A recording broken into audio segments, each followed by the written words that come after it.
Herbs are finally starting to come in. I'm so excited. This is probably the thing I miss the most during the winter. And so, planning for the winter, I am picking a bunch of them, going to forage a bunch of them, drying them, preserving them so that I can drink delicious herb tea and make other herbal things all winter long. So I thought I would take you along with me today. This is my rather messy peppermint and lemon balm bed. These are some of my all-time favorite herbs. All this grass. No time for weeding this year. There are so many beds for me to weed this year. I hardly ever get over here. I really should do a little bit of weeding while I'm at it. Lemon balm and mint. I did not grow up like this. I'm a first-generation homesteader in Europe.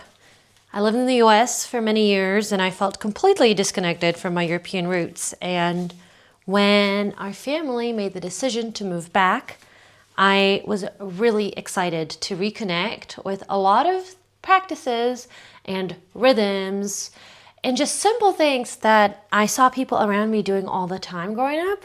And I never thought that it was anything special until I moved away and lived abroad and saw that actually what we do here, a lot of the practices and the way we live are really unique and people abroad don't do them and they're missing out.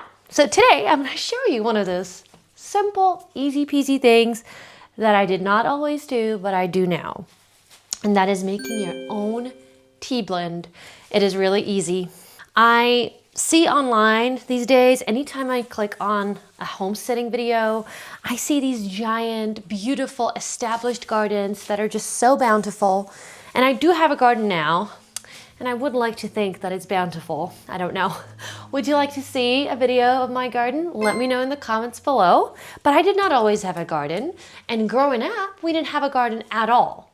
And yet, we did do this really simple practice, which is pick and dry fresh herbs. And if you don't have your own garden, some of these are super easy to forage out in the wild. For example, elderflowers. I just forage these. I don't grow these. These grow all around by themselves. I made some delicious elderflower syrup. We make tea using these, and then obviously you can also pick the berries when the berries come in. But all you need to do is find an area that is not polluted, that does not have any cars or anything like that nearby, and you are free to pick them. Obviously, abide by whatever rules, regulations, laws, I don't know, in your area. If it's your land, even better. If it's a friend's land, even better. Where I live, we are free to go wherever we want and pick whatever we want within limits, of course. The mint and the lemon balm are from my own garden.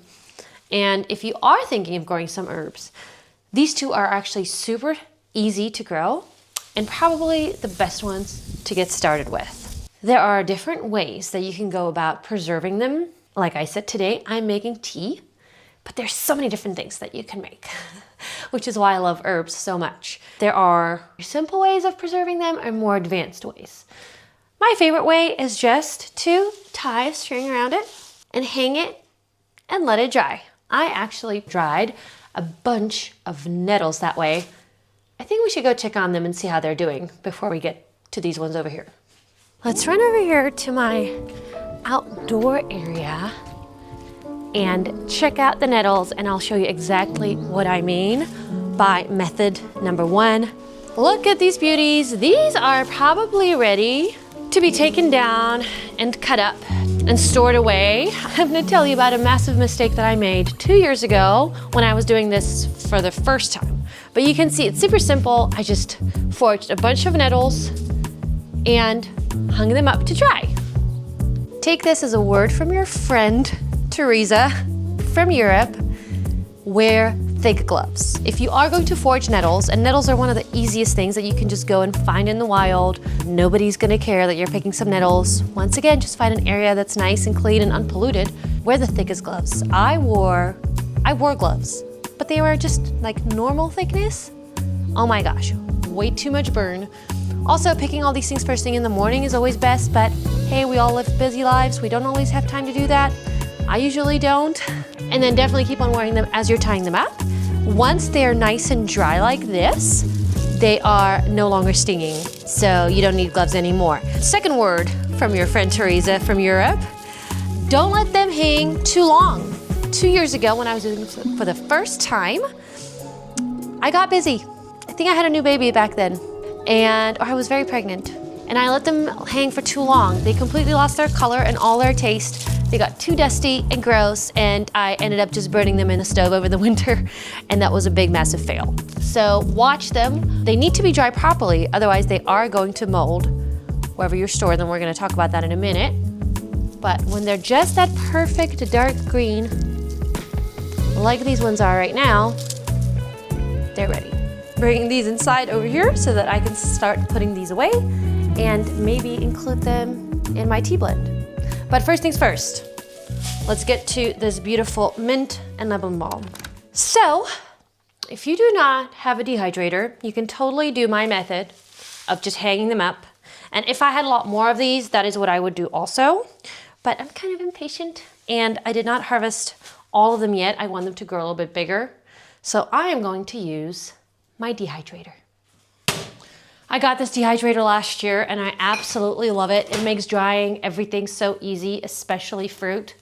If I ever get around to going strawberry picking again, I will definitely be drying strawberries. But if you don't have a dehydrator, you can also use an oven on the very lowest setting, but you're gonna have to watch quite carefully so that you don't burn your herbs. The nice thing about using the dehydrator is that you will have all the leaves already picked off. Whereas with my nettle, I am going to have to either pick off the leaves or cut it. I am leaning towards cutting because it seems like so much work to be picking off individual dehydrated leaves, but we'll see how it goes.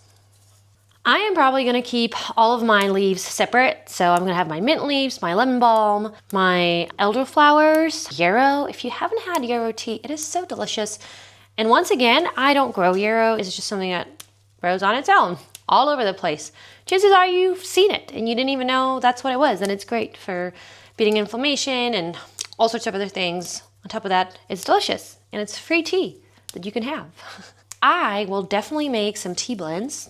It is actually one of the products that I am planning on selling at our homestead or gifting to friends. I will be dehydrating herbs all summer long so that I can have a really juicy, beautiful concoction for all my friends come fall. Here's my mint going into the dehydrator. Now onto the lemon balm. I've got right over here a very similar herb to mint. Mint, by the way, is great for digestion and I love drinking in the evening. I actually prefer drinking dried mint tea than fresh mint. To me, they taste completely different. Lemon balm, also wonderful for digestion and just general soothing of the nerves. So if you ever need a little bit of grounding or for sleeping, in Europe, we use this herb a lot. We give it, ooh, this is actually a mint. That was not supposed to be here. We give it to kids before they sleep. Me and my mom always drink peppermint and lemon balm tea before going to bed. I really feel the effects. About 15 minutes after I start drinking my tea, I just started getting really sleepy. So if you need any help going to bed in the evenings, this might be your best bet. I was actually surprised how a lot of people in the US did not know lemon balm, and drinking tea was definitely not as big as it is here. Of course, like iced tea, which I absolutely love and miss, and this reminds me that I need to make a big batch of it because I absolutely love drinking it. And some of these leaves over here are not looking that great. This happens to my lemon balm almost every year, that some of them get brown like this. I am not entirely sure why. I haven't had a ton of time to water them this year, but we've had so much rain that I figured it's fine. Might have to look into that. But herbs are wonderful allies that, believe it or not, even doctors here recommend, which I was really surprised by.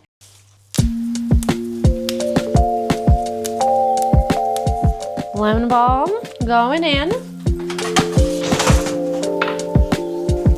Onto the elderflowers. They are a little bit past their prime. I already picked a bunch and made delicious elderflower syrup. If you would like the recipe, I'm going to include it in the description box below. I did not have time to pick more until today. So we will see how these even dehydrate or if all the flowers fall off. I really hope not. I'm going to put them on these plastic trays for my dehydrator, and I hope that they will just stick. But we shall see. Elderflowers going in. Take a look. All that deliciousness. Close it and set it for about 5 hours. They should be enough at like 40 degrees Celsius. Later tonight, I'll show you exactly what they look like when they're dry. And while I'm waiting, let's see what we can do with these nettles. They come off pretty easily.